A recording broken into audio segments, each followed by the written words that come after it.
Hello, this here is my 1942 Caterpillar D2 5J dozer. I'm going to go through the pre-flight check here of what needs to be done before it started.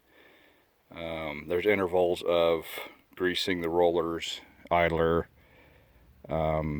checking the fuel pump, all that stuff. But if that stuff's been done, this is the procedure I do for just the normal startup when that stuff's not needed. So first thing I do is make sure that the transmission's in neutral and the clutch is engaged. So that'll keep it from kicking in gear when that's engaged. So checking oil levels is a must.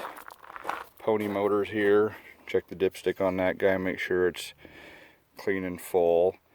These only take a quart of oil, and there's no filter. So you want to replace that oil very frequently. I do it more than once a season, usually 2 or 3 times a season. Drain it, just throw another quart of 530, 1030, whatever you want to put in there. That's good motor oil for that pony motor. I think originally they were 1540, but I've been running automotive 1030 in there. 1540 of course in the main motor. Check the oil level there as well. Make sure it's full and happy, and that is. I think you actually check the level while the diesel's running, but as long as there's oil in it before it starts. Antifreeze level. It usually doesn't have to be checked very often, but it's good. And your fuel on the pony motor, you want to make sure that's usually pretty much full, because a full tank gives fuel pressure to start the pony motor. On this cat, I've cleaned this fuel tank, the pony motor fuel tank, with electrolysis. It completely strips it out, and I acid etched it and coated it with I guess POR 15's fuel tank sealer, so that's good to go. Rebuilt the pony motor carburetor, so this baby starts on one pole. A lot of people hate these pony motors because they're hard to start. Well, that's normally caused from poor maintenance, not taking care of the fuel system. And one of the main points of that is, or in order to keep good care of the pony motor, is to turn the fuel off to shut it off, not use the magneto switch. Turn the fuel off, that runs the fuel out of the carburetor. I run non-ethanol fuel with some stabilizer just to keep the fuel system healthier while it's sitting. But when like an ethanol fuel dries in that carburetor, you're going to end up with some powder, and it plugs jets and stuff. But on the other part of that, in regards to just these, the needle's not very good on the pony motor carburetor, and when you're bumping around on it, it's going to start running fuel into the crankcase of the pony motor and dilutes the fuel, which will end up eating bearings and such. So always want to turn the fuel off, let the pony motor die by running out of fuel, unless it's an emergency or something, and flip the mag switch. But otherwise, I always run it out of fuel every time I shut it off.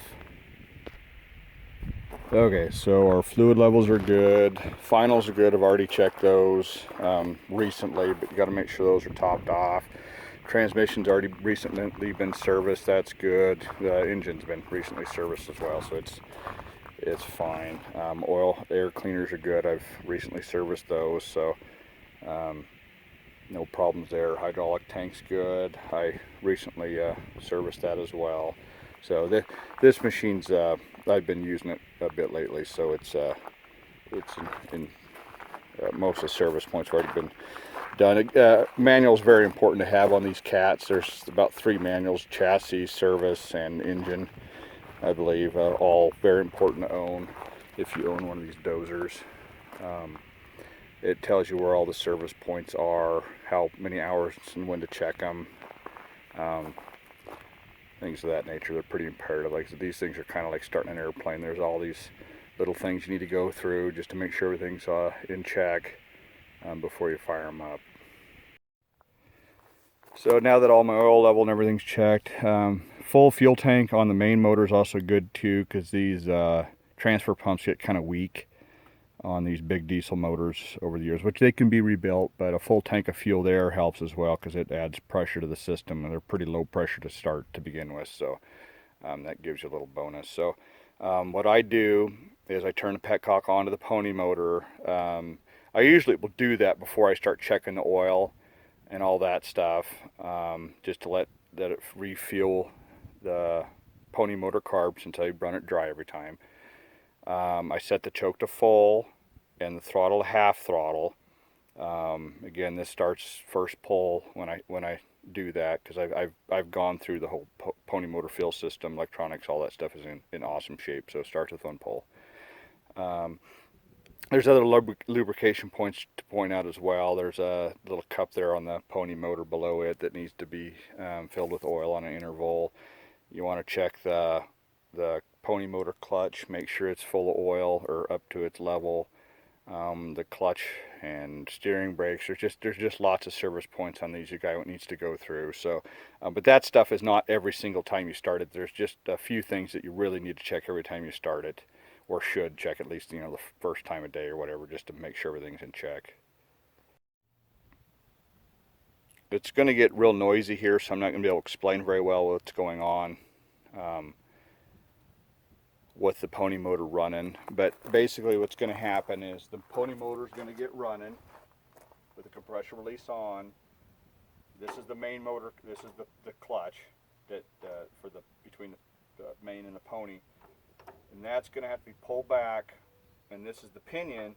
And once this is pulled back, it's going to allow me to engage the pinion on the pony motor, and then I'm going to be able to release that clutch. And if it grinds a little bit, just kind of work this around a little bit, just kind of nice and easy, and just kind of, you'll kind of feel it catch in. It's not a real smooth action. You got to kind of feel your way through it. And then once that's engaged, then the pony motor is driving the main motor.